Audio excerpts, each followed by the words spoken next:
In this tutorial I'm going to be going over layers, and what layers does is let you overlap one pattern with another. As an example, I got this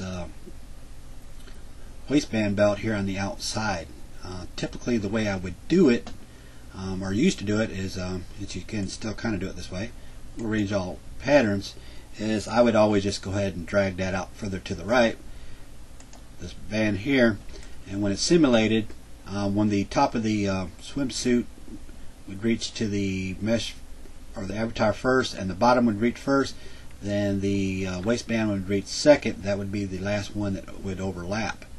So that's one way that I would overlap it, but at the same time when I did this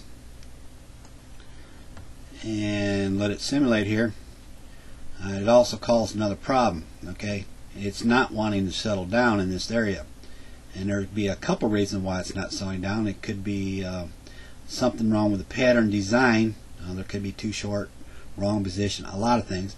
And another thing is they all could be fighting for layer 0. Okay, and we want this on the outside, so what we'll do, since this one's already selected, we'll shift click the back one. It's always do front to back. You probably won't want to do just one because it'll probably still jump around on you and not settle down. So we're going to bump this up to layer 1. This is going to be the outer layer, and press enter. Alright, as you can see, now it went on the outside and it settled down, and that helps solve a lot of stuff right there. A lot of times when I want to be reassured about my patterns and make sure that when I save them I always get, pretty good accurate results, I always press rearrange all patterns and press yes here, then simulate it again just to double check the work to see how it's going to get my final results before I save it. And that's how that works.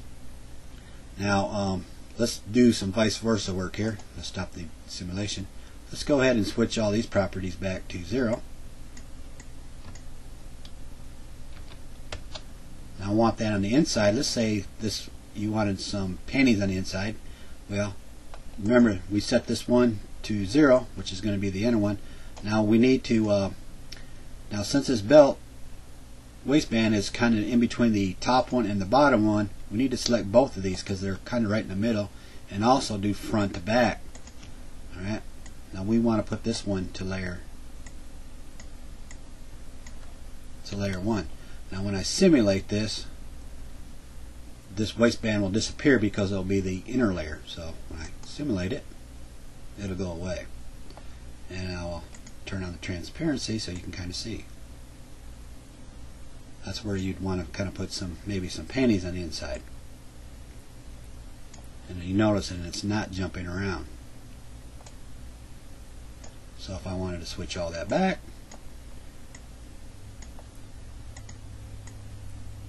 type 0 in here, and we're going to vice versa everything. We're going to select here and here. Set these to 1, press enter. Now it'll eventually come back out. And like I said, always rearrange patterns to reassure your final results.